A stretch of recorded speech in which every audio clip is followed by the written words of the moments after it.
Ladies and gentlemen, bass players, Detroit bass players, we hanging out at Detroit Bass Fest. Yeah. One of the performers, tell us your name, sir. Quintin Berry. Quintin Berry. How you doing, Quintin? I'm great. I'm great. How you feeling about Detroit? What's up, man? It's nice and cool up here. Nice, cool weather, but you know, I'm feeling it. It's nice. I'm having a good time. And the Bass Fest? Bass Fest is off the chain. Everybody's great. Things are going well. I haven't started yet. Larry Lee went on. I missed him. I'm kicking myself because I wanted to see him play. But I got a chance to hang out and talk to him earlier, and he jammed a little bit, so I didn't miss that. So I'm happy about that too. So. Did he play that big old football stadium? Yeah, the football bass, yeah. Did you get a chance to put it in your hands? It's too much bass for me. I had a pleasure playing it too. It's way too big for me too. I'm a big dude. Yeah. But it's all good. I'm having a good time. Now, what you going to be doing here at Detroit Bass Fest? I'm going to do me, man. I got some tracks I'm going to lay down. I'm going to do some of my original stuff. Adding, I'm going to do some covers too. And I'm just going to do stuff off the top of my head, you know, fly. And then let the people talk to me if they got any questions. I'm going to keep it kind of simple. You know, things using tracks and stuff can be complicated as it is, but I'm going to keep it laid back and simple, and we'll see what happens. When did you start playing the bass, man, and why? Well, when I was 12. Why? Why? You can't ask a person that's 12 and 13 why. We don't have a reason. We just do things. So as I got older, I realized what I was doing, so I just started woodshedding and practicing. But I was told that it was wrong. I've always went against the grain anyway, so that just kind of fueled the fire. So I've always done it. I do a lot of practicing. I try to take care of myself, but I wouldn't wish it on nobody because it's not an easy thing to do all the time, and I do it all the time. So I have to keep myself in good physical shape to do it. But basically taught myself is what I do is not a gimmick, you know. It's what I feel, I like it. It's just me, you know. I've been doing it for so long. I mean, I didn't become like really known until the internet. You know, without the internet, I'm pretty sure a lot of people wouldn't know that I was doing this. But did I make it up? I got to say no. Somebody out there was doing it. Just didn't do it probably to the extent that I do it, but I can't take credit for something that you could just do. Just stick your arm up under the bass and do it. I just took it to a level where I'm comfortable with doing it, and it turned out to be what it is. Now, am I the only bass player out there that's probably doing it in the limelight? I guess so, because you don't see nobody else doing it. And I'm going to take it, you know, if they going to give it to them, I'm going to take it. But I really can't take the credit of I started something because I can't do that. But I'm getting notoriety for it, so I'm happy about that. So I just take it as it is. Okay, so speaking of playing wrong, I actually saw you actually playing the bass wrong, up sideways. What made you think I'm showing a picture of it right now. What made you think to play the bass like this? And well, at a young age, I was really wild on stage. You know, and during that time, we danced and jumped around. Sometimes my bass would get away from me and hit me in the face. So holding it that way, it's always there. I never lose it. I fell down on stage many a times and didn't lose a note because I got the bass in my arms. So, but that's not why I did it, but that contributed to I was going like, you know, this is good. This is good all the way around. And I noticed I was getting a lot of attention from it. So it's like, you know, I'm not stupid. I know people looking and they go like, why? But my dad always said, if you're going to do something, be good at it. So I made myself good at playing like that. So. Right. Okay, well, so what you got going on? What's coming up for you besides this bass fest? What you looking forward to as when I get back home? I got a few shows that I'm doing, but I've been working with a lady. Her name is Shauna P. She was on The Voice. She didn't make it all the way through, but she was on The Voice, and she's out of she lives in Gulf Shores now, and I'm in Mobile, and so I'm doing some shows and stuff with her. We're trying to work on some tours and stuff coming up for her. So I've been playing bass with her, and it's starting to be a cooler thing. But right now, when I'm not doing that, I'm doing a lot of solo stuff that I want to do on my own. I play in a band that's called The Ugly Stick, but I'm going to be focusing on me a lot more from here on out. It's just, you know, that's how things are. You know, I don't want to talk about things because I don't need to. But I'm going to focus on my solo stuff, and I'm going to help Shauna when her stuff goes out because I like what she does. All right. Well, thank you very much, Q. And thank you. If we want to keep up with you, what can we go to? Cubase.com. And Cubase.com will take you to all my social media. When you go to my links, you'll go to my Facebook, YouTube, Twitter. What else I got on there? Well, you'll get everything that's on there. I got a few other things I think I just added. But Reverb Nation, all that stuff, it'll be on my social media. Cubase, QBASS.com. All right, folks and bass players and all you other musicians out there, let's check them out. Performing right here at the Bass Fest right now. Check it out. Ladies and gentlemen, coming to the stage from Mobile, Alabama. Yeah.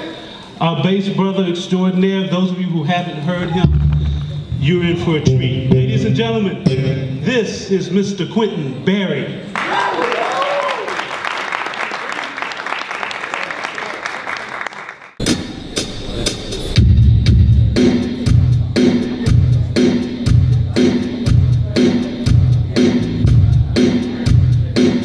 Is everybody doing all right?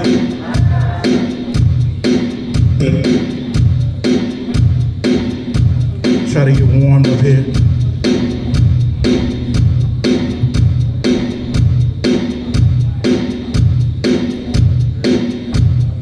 It's okay if I take my time just a little bit.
Any questions or anything? Go ahead. Why? Why? What happened, man? That ain't how you hold a bass.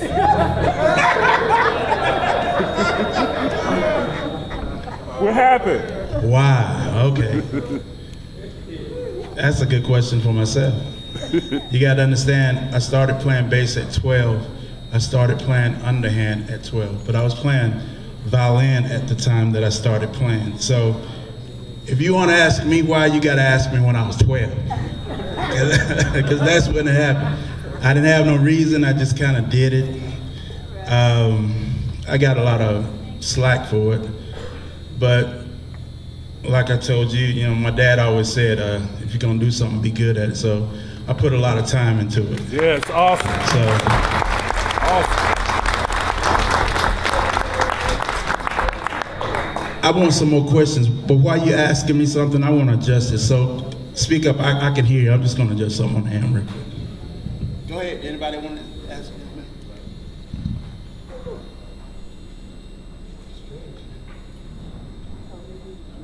It looks like a 2-string from the back row, but do you just have different color strings or something? I did that because I like messing with people's minds. Beautiful. Okay, yep. Right. These are Aurora strings. I was just sitting at home and I was bored. That's a great idea. And I just switched the strings out. Nice. But if I didn't read, I would have probably put the wrong string on, so, you know, it's all good. That's good.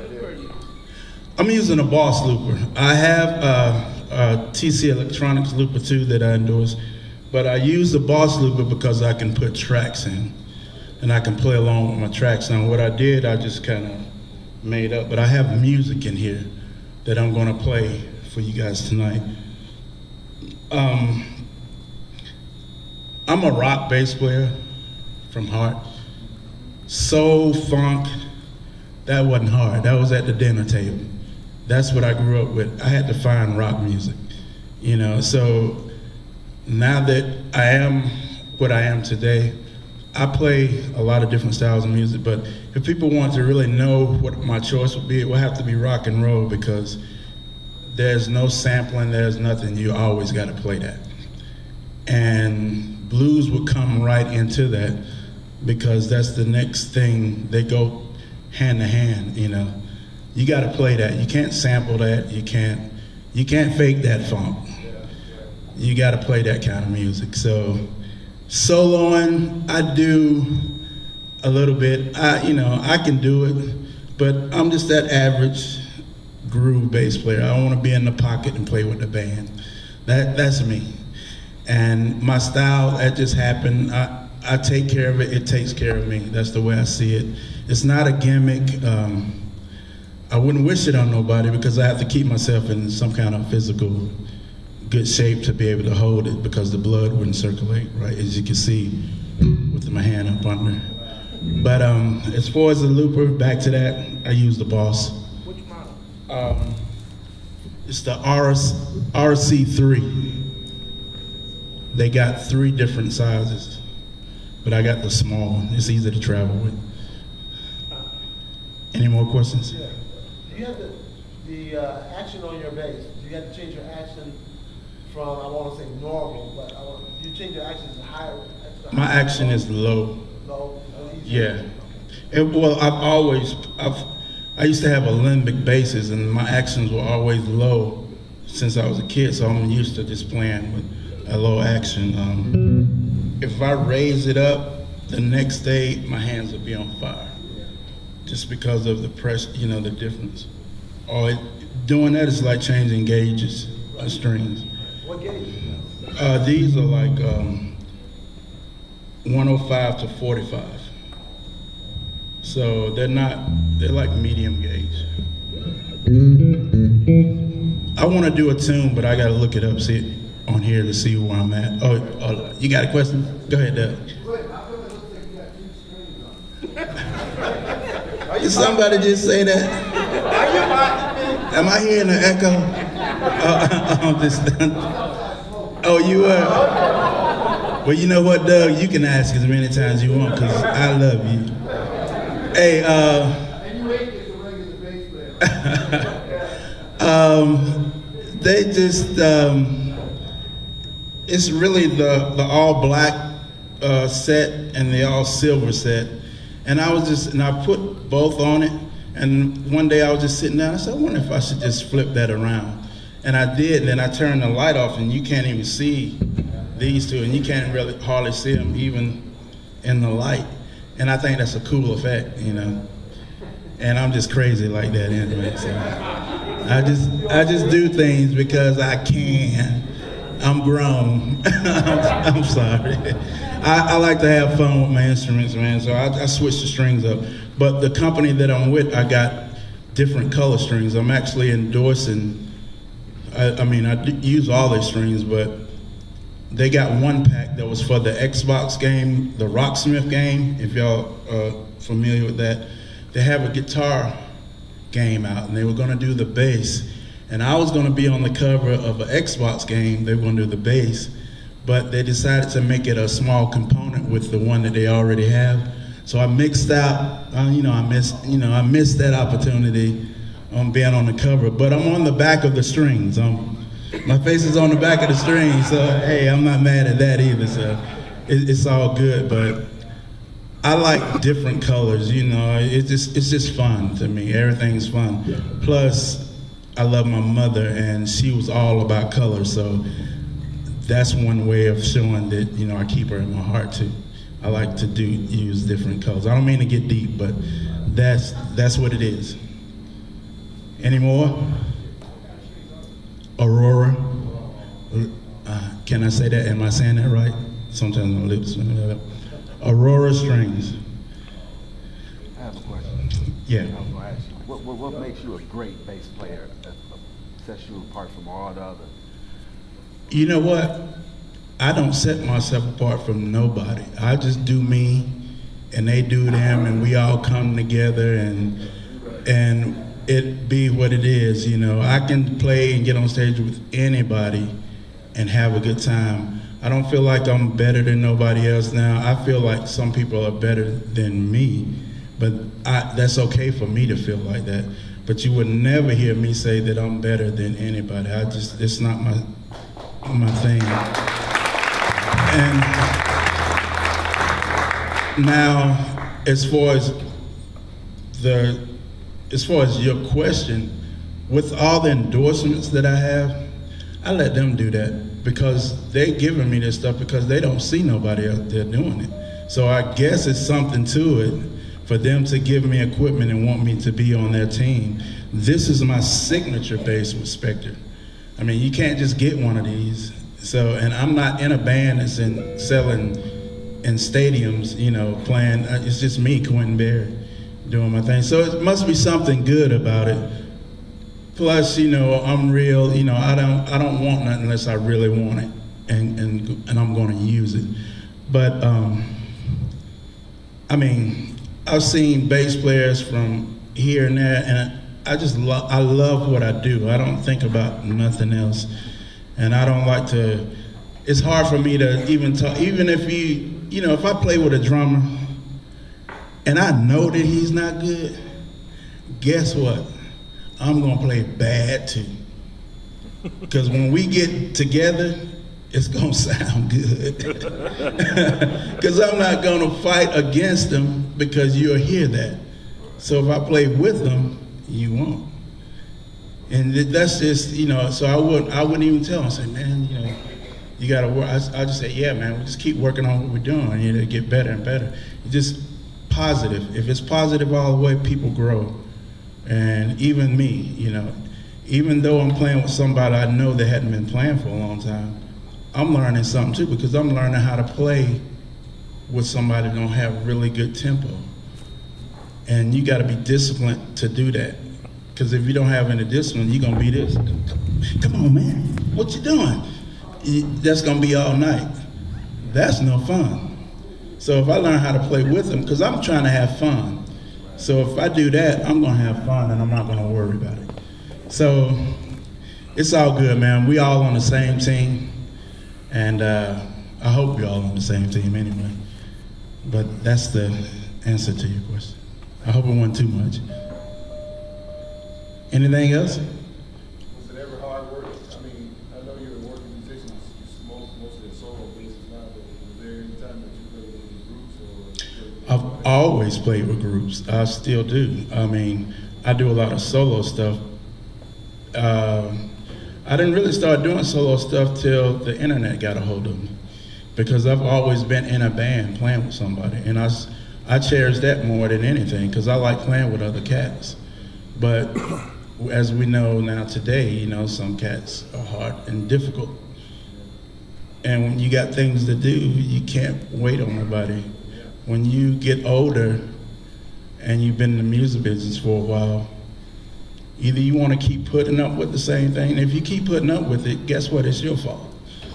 But if you don't, you just start doing your own thing. So that means you got to work a little bit harder to make yourself sound better by yourself. And you don't want it to be like that all the time. That just gives you another avenue. So when things are not going well, you can just step out and still keep doing your thing. When it comes back, you can step back in and have fun with a lot of other people. So, you know, you want to give yourself choices. You don't want nobody to make the choice for you. You want to make your choice. Okay, I can go over here and do this. I can go do this, I can go do this, and then I can come back if I want to. That's the way I look at my life, you know. Because doing this is not easy, you know. That's why my wife is a school teacher, go to college. I don't mess with nobody in my business. I want it to be separate. I got good health insurance. I'm sorry. But you understand what I'm saying? Any other questions? Are you still playing with Ugly Stick? Yeah, we do Ugly Stick. Yeah, that's one of the bands. Back about around 2000, I was fortunate enough to be a songwriter with guys that wrote for Puff Daddy. So I did a lot of hip hop stuff. I'm not on a lot of albums, I'm on one album. And this guy, he's a songwriter, he's got a lot of hits out now. His name is Jack Knight, and I wrote songs on his album. I do a lot of hip hop for other cats and stuff. I keep myself well-rounded because I don't want to be one-sided with my music. I think that you can do stuff with anything if you need to. But I wanted to throw out a groove and just throw a bass line on top of it, because, you know, don't be afraid of that style of music, because they need us. I mean, you can only sample so much. You're gonna need cats to go in there and give you a groove so you can rap over top of it. You know, and they're starting to do that. It's coming back around big time. So here's one of my little examples that I like to do.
And you know, we all know it's simple music, but if you give it something with feeling going with it, you know, hey, you know, it can be done, so we won't be out of work.